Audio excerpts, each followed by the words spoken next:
Hello, my name is Cheryl Erickson and I'm the Indigenous focused ECE instructor with Louis Riel Vocational College. Today's video will be a summary of Chapter 6 in Health, Nutrition and Safety. Chapter 6 will be a discussion about menu planning. So please do ensure that you are reading your Chapter 6, as this video is not a replacement for your chapter readings. When we look at the requirements for planning a menu for children ages infants 3 months to 12 years of age, we're going to look at a few different tools that'll be involved in that menu planning. So your textbook does refer to the some different standards, the CACFP, as well as some different Head Start types of programs or resources that are typically used in the United States. Here in Manitoba, we refer to Canada's Food Guide as well as Manitoba Early Learning and Child Care's Best Practices Manual. So those set the tone for what our snack menu looks like, the foods we choose, as well as the requirements specifically for each meal. So we're looking at understanding these requirements and what should go into your typical menu. And we want to really encourage, again, that children are eating a well-balanced menu.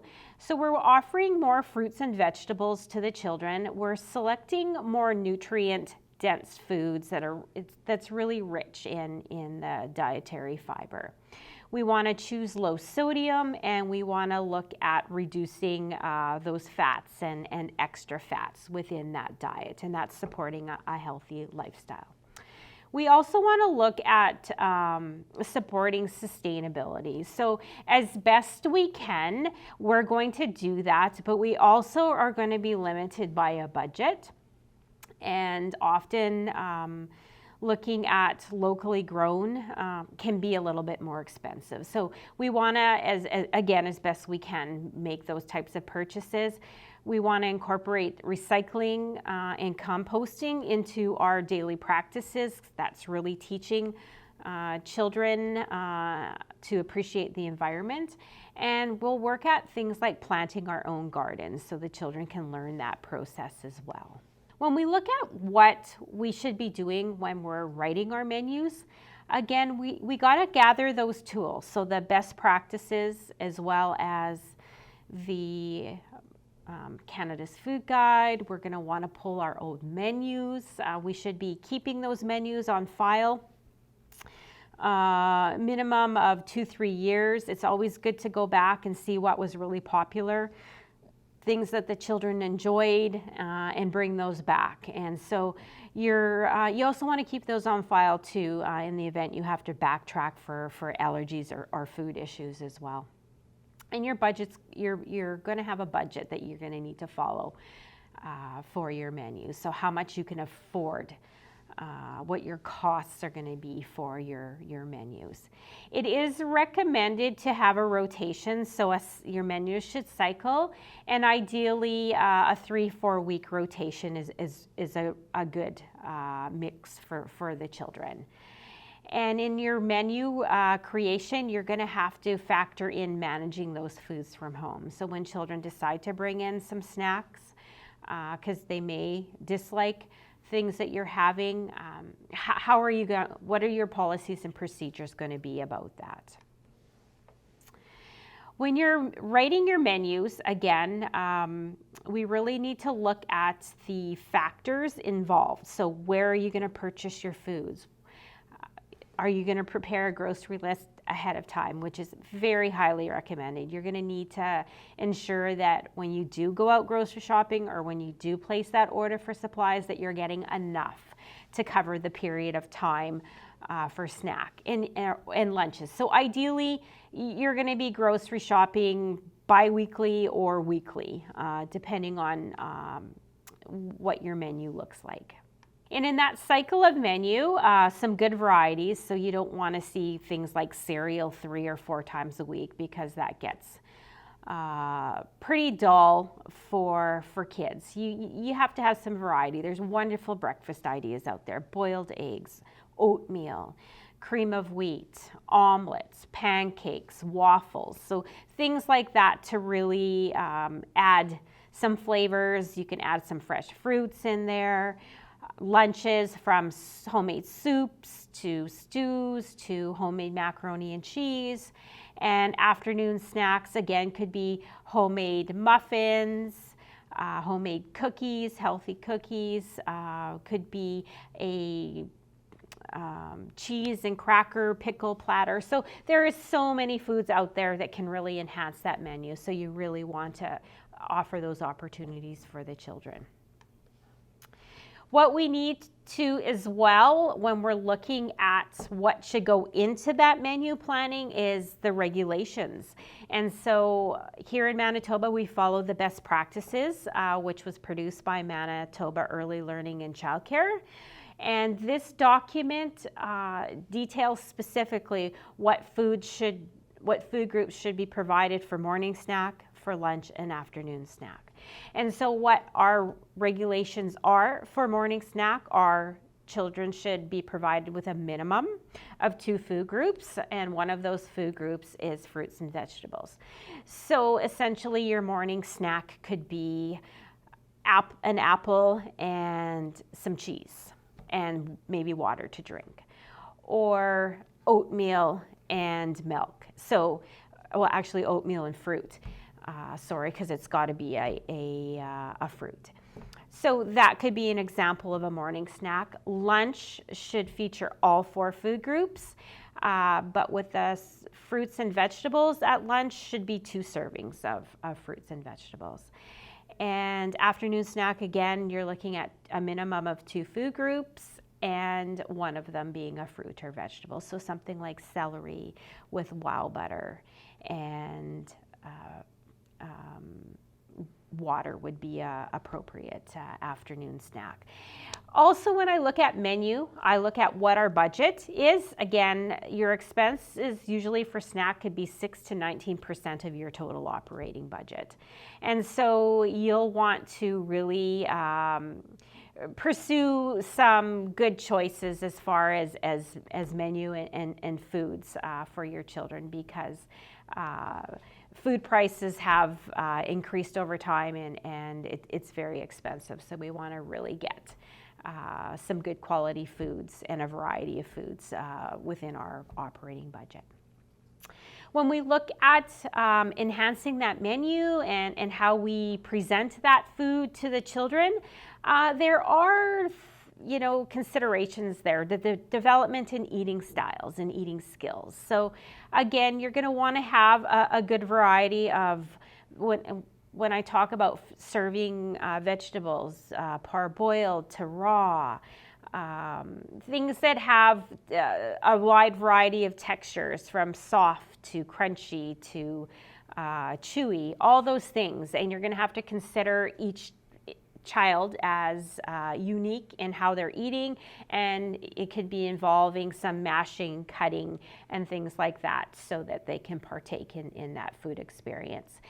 Snacks, lunches, meal times are a very social environment. We get to know a lot about each other and families within that environment, and I always relate it to a family meal at home, where you're kind of debriefing on how the day's going, or things that are exciting to you that you're going to share at that meal time with your family. And we do have a few different styles of eating here in Manitoba in terms of snack presentation. And so in our typical daycare environment in a center in Manitoba, we typically do family style. We all come together, we sit down at the table, and we partake in a meal. We also have some come and go.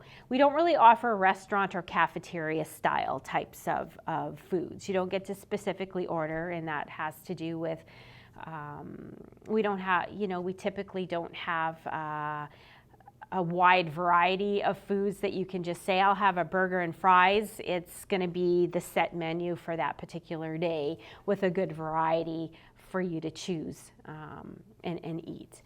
And also, we don't offer really a cafeteria style. We have a come and go.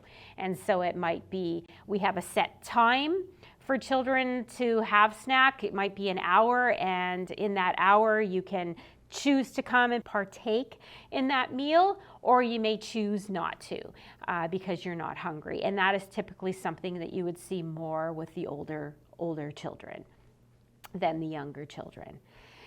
Management of foods from home, this can be a challenge. If you provide a full menu with breakfast, lunch, and afternoon snack, there really isn't a need for children to bring those snacks in from home because you have enough to sustain them throughout that day. So you will have to really look at your policies and what your policy states.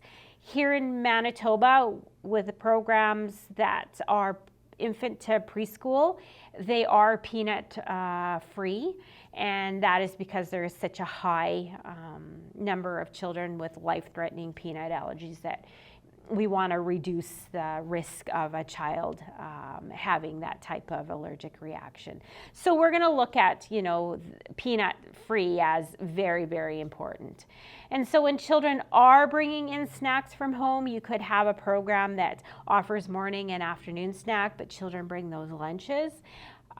Some really good suggestions for families in terms of what the center wants to see as far as lunches, and some good tips, as well as really enforcing the rules regarding, we are a peanut free. We don't allow pop. It's juice and milk and water. So things like that to ensure that it is still nutritious even though you're not providing that, and why we want it to be nutritious. So we can send out publications to families in our policies of why our center has choosing to follow that type of nutrition program and what the benefits are to the children. In managing foods from home too, you could have foods that are pose choking risks. So it's really important to educate your parents as well of if a child is sending grapes or hot dogs or crunchier hard foods or seeds and things like that, what the protocol is. You want them to cut the grapes up into pieces so it doesn't pose a choking hazard. So if that's what your center policy is, then that's something that really needs to you need to make parents aware of that. Policies and procedures are really important. Parents will almost always follow if they know that it's a policy in place and what the importance is in that policy. It is recommended actually by the National Association of Education for Young Children that when you do present fruit to children, that you present them the whole fruit. So children typically, when they eat an apple, they're used to eating an apple cut up into pieces. But we need to teach them how to eat a whole apple. And often we're peeling that, we're taking the peel off of it. And there's so much food value within that. It's so good for your teeth. That's a really good fruit to eat after a meal because the peel also cleans your teeth. So there's a really important value in that, and educating families in that is really important too. It's amazing how many children don't know how to eat a whole apple because we're always pre-cutting it for them. So teachable moments within that are really important too. How do we create a menu to support alternate diets, children with allergies? If it's allergies, we're always going to substitute. We don't ever want a child to have an allergic reaction. So we will, if a child is allergic to apples, they'll get a fruit other than apples. So we'll make sure we do that.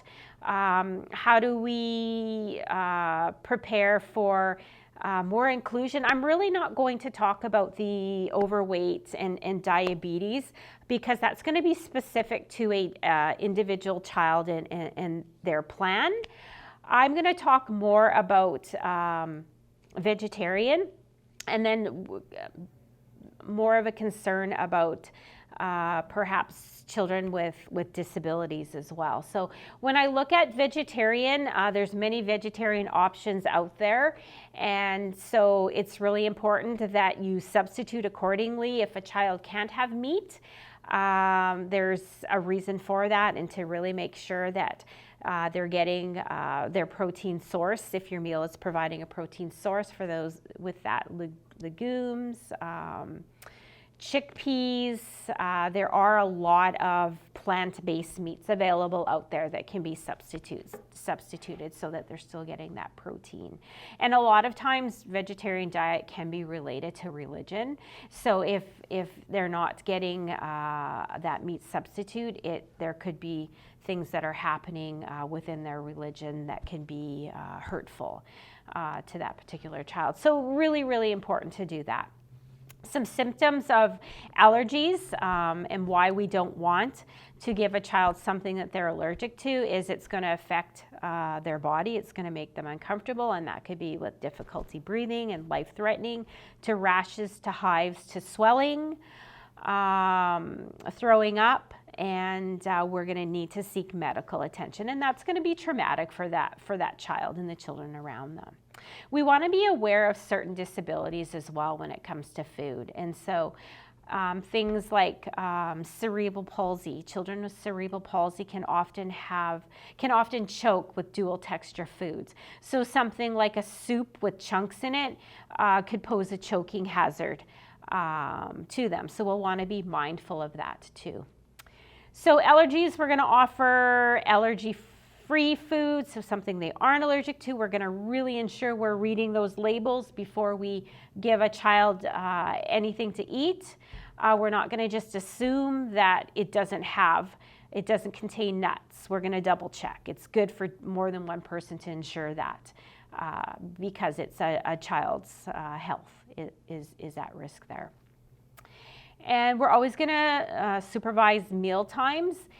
We don't really want to share or allow children to share just because of the allergy related. So we can compliment the children for wanting to share and then explain to them why we can't. And then maybe down the road there could be something that you can do as the leader of a group to say, I brought this for all of us to share, because that sharing, if it's coming from a child, is a really special moment, that empathy that's developing. They want to give something to their friends, so we really do want to encourage that, but not risking somebody's health. Menu planning for obese and overweight children. I don't really want to get into this because we do not plan menus for this particular for children that are overweight or obese. We don't. We just simply plan healthy, nutritious meals for all children, and we encourage and incorporate exercise in our meals. So if a parent were to say, I'm concerned that my child is gaining weight, I would assure them that our menu is very healthy, and this is what we're doing. And maybe we just have to look at portion size, or offer more fruits and vegetables and things like that. How do we plan for children with special needs? And again, children with special needs are going to have an individualized health plan. So we're going to look at each of those children as unique. They're going to eat with us within our group, but we're going to accommodate whatever needs they may have in terms of if it's a tube feeding, if they have special plates, cups, chairs, all that. We're going to make it work within our environment, and that'll be a conversation we have with parents in terms of when the child enrolls, and our initial intake meeting with the family, and all a specialization involved with that child. Vegetarian diet, we will substitute. We will be very aware of gelatin. And again, reading labels. So I know that some yogurts have gelatin in them, and that is something you can't give a child that is a vegetarian, because gelatin is made from pork. So really encouraging staff, enforcing staff more so in reading those labels, because we don't ever want to give a child something that they can't have. And in vegetarian diets or vegan diets, I would encourage, families to really ensure they talk with their family physician about that, because there could be vitamin supplements that need to take place, but that's kind of out of our realm as early childhood educators. We're going to be very aware of families' religious practices and support that. So again, there are a lot of different practices regarding food, and I've worked with families that had a specific microwave for kosher foods. So only certain foods went in this microwave because it was a kosher microwave, and that was being respectful to their culture. Also, not mixing meat and milk with meals was something that we were very supportive in because it was very important to the families that we cared for. That was a cultural practice. So we just need to be educated on what the cultural practices are, and definitely we want to we want to acknowledge and follow those practices for the safety and benefit of the children we care for. So that concludes Chapter 6 of Nutrition, Health, and Safety. Please do see your instructor to make sure that, or see your instructor if you have any questions regarding the information covered in Chapter 6. Also, just to check in to ensure that you haven't missed any handouts pertaining to Chapter 6 or assignments pertaining to Chapter 6.